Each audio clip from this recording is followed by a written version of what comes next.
Year 5! Happy Friday. Welcome to Chapter 14 of The Day I Fell into a Fairy Tale. So obviously Briar Rose has been awoken by the prince, everybody in the castle is awake, and it seemed like a pretty happy end to a chapter. But let's see how the story is going to continue. Briar Rose's party passed in a blur. Luckily, the curse had kept everything fresh despite it being 100 years old. A suckling pig arrived high on the shoulders of 4 kitchen porters and was followed by game pie, roast squash and buttered greens. After that came Lana's old friends, the cheeses from the cheese cupboard, followed by the cream horns, fruit scones and, slightly squished, jam tarts. And finally, when everyone was fit to burst, out sailed the birthday cake, lit with 115 candles. No sooner had Briar Rose blown them out, when it sprang a troop of tumblers, climbing higher and higher on each other's shoulders, climaxing in a human pyramid. Next came a strong man, who lifted 8 sacks of flour with a wooden yoke. Then, finally, a band of musicians played a merry jig, and everyone got up to dance. Lana found herself swept away, like a piece of driftwood, on wave after wave of pure joy. But it was when she saw the King and Queen dancing with Briar Rose that Lana suddenly thought of her own parents. As fun as it was here, she and Harrison needed to get home before their mum and dad missed them and started to worry.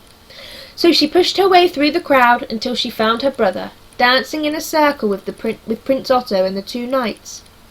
The music was now so loud that Lana had to shout directly into his ear. "I think we need to get back," she shouted. "Sorry," said Harrison. "I said I think we need to go back." "I know," smiled Harrison, "and I was saying sorry for not believing you about the portal." "Oh," said Lana, "that's okay. And I'm sorry for being so serious about everything recently," said Harrison. "I've been so worried about school and studying that I forgot that sometimes it's important just to have fun." Lana smiled. She had her brother back. "Can we come here again sometime?" asked Harrison. Lana felt a warm, happy feeling inside. "Any time you like," she replied, beaming. After they had bowed to the king and curtsied to the queen, and wished Briar Rose one last happy birthday, and hugged both her and the prince, and then hugged them again, and then promised to come back very soon, and then hugged them both one more time for luck, Harrison and Lana crept out of the giant castle door, through the tunnel of sweet-smelling red roses, and into the night. The grass in the meadow was wet with dew, and by the time they reached the woods their shoes and socks were soaked. Luckily, the moon was still high enough to light their way, and they soon found the tree with the hollow in it. The first part of the chute was always the trickiest, so Lana let Harrison climb up ahead of her in case he got stuck. "I keep slipping," squeaked Harrison from inside the chute. "Press on the sides," she shouted, "and work your way up. The higher you go, the easier it gets." "Oh, Lana of a supermarket?" Lana ducked back out of the hollow. Prince Otto was standing in the clearing, half shadowed by the moonlight. "As soon as you'd gone, I remembered that there is something I want you to have." He held out a hunting horn. "Even the williest of sprites need help sometimes. If you ever need me, call on this." And with that, he melted back into the shadows. Then he came back for one more hug, and then he melted back again. The next thing Lana knew, a trowel was prodding at her forehead. It was Harrison. "Ow!" she yelped as she struggled out of the tub. "What was that for?" "Sorry, just I thought it'd be nice to get some jelly tots as a souvenir. We've got our pocket money, so we might as well spend it." Of course, once they had each collected some jelly tots, it seemed wrong not to add a few dolly mixtures and sherbet lemons to remind Lana of her previous 2 visits. And then they added some chocolate drops, refreshers, fizzy snakes and fried eggs for good measure.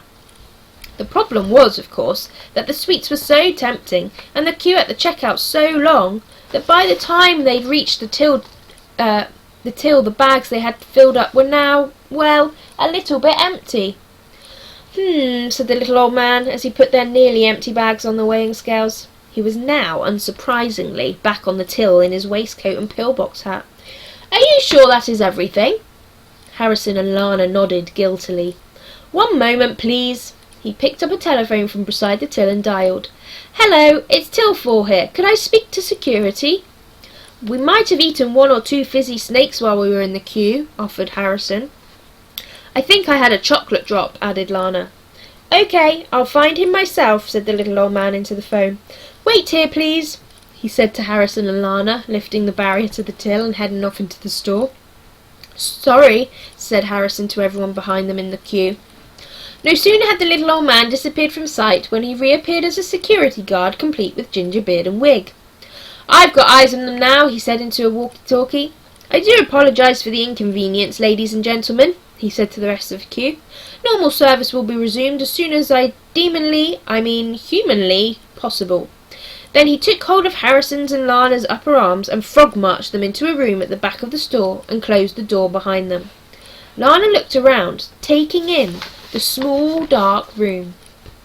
One wall was completely covered in screens that showed different sections of the shop floor.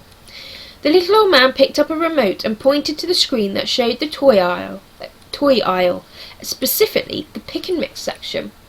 Suddenly, Lana remembered the hunting horn the prince had given her.